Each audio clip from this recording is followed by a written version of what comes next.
Ayan po, coffee vending machine. Papalitan po natin siya ng universal coin slot para kahit anong coin, tatanggapin niya na. From piso to 5, 10, tsaka 20. Ayan po, kinakalibrate natin. Ito po yung luma niya. Yung nilalagyan pa natin ng coin dito, binabalahan pa natin. Isang coin lang tinatanggap nito. Papalitan natin siya ng universal. Nasa YouTube ko po yung buong tutorial niyan. Tapos, tuturo ko din sa inyo yung pag-edit ng mode. Kasi pag nag-install na tayo ng panibagong universal coin slot, yung iba is inihiwa na dito. Dito na lang nila sinasalpak. Problema naman is dito sa system.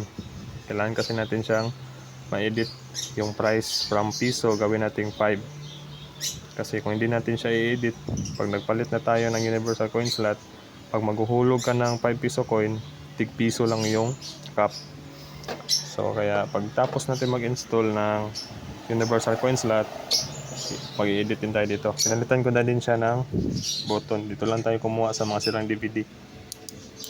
Okay, tutorial sa bagong nagpalit ng universal coin slot. Tapos ang problema nila is pag naghulog ka ng 5 piso coin, tig piso na yung cap or hindi na siya accurate. Dapat kasi pag 5, isang cap, pag 10, dalawang cap, pag 20, apat na cap. Tuturo ko sa inyo yung step. Sa ngayon, pinapalitan ko pa siya ng button kasi para proceed tayo ngayon sa tutorial. Pag mahirapan kayo maglagay ng bracket dito, naggugupit lang ako ng takip ng ice cream para lagyan siya ng bracket. Try ko ilagay dyan sa screen para ma-attach natin to. Itong bago, tatanggalin na to siya. Ito, tatanggalin na to. Hindi na to magagamit. Ito yung luma. Kasi yan sila parehas ng lalagyan ng screw.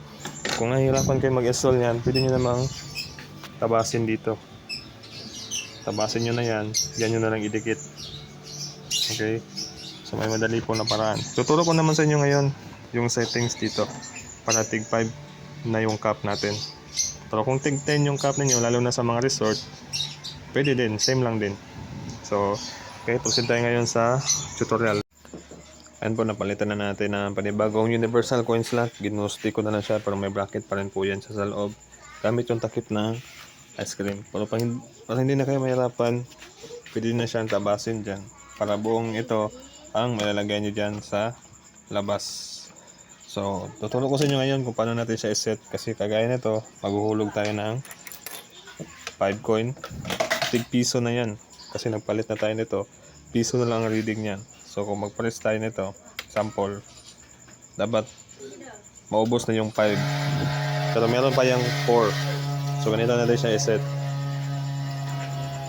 So, para to sa mga bago nagpalit ng universal coin slot.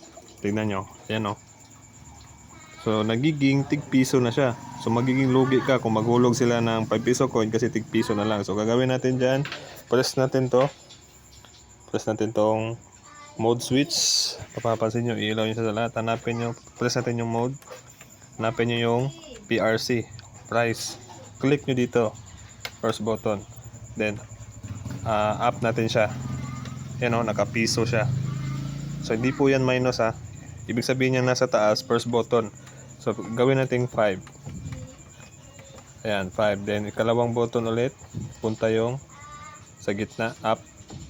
First button din, PR1. Up. Yun, o, pumunta sa gitna. Ibig sabihin, ito yan. So, i-up natin siya para magiging 5.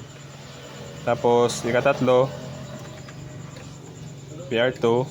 Up. So, nasa sa ilalim yung minus. So, magiging, gawin natin siyang 5. Then, press mode natin siya. Ayan. So, press natin yung ayan. Para ma-save siya. So, dahil lang natin ha.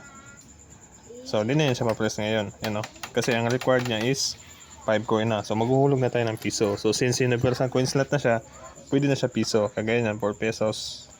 Lagyan natin ng piso. Pwede na siya makapaghulog. Dito tayo nag-press kanina. Try naman natin dito. So ngayon, mauubos na yung time yan. Magiging 0 na talaga yan siya. So since universal coin slot na siya, pwede piso. Kailangan mo lang hulugan ng 5 para isang cup. Then 5 coin is lahat ng 5 coin sa Pilipinas pwede. Ayun, nag-0 na siya. Pwede din 10 coin. Buong 10 coin pwede. So dalawang cup siya. Kung 20 coin din, pwede. Pero 4 cups siya.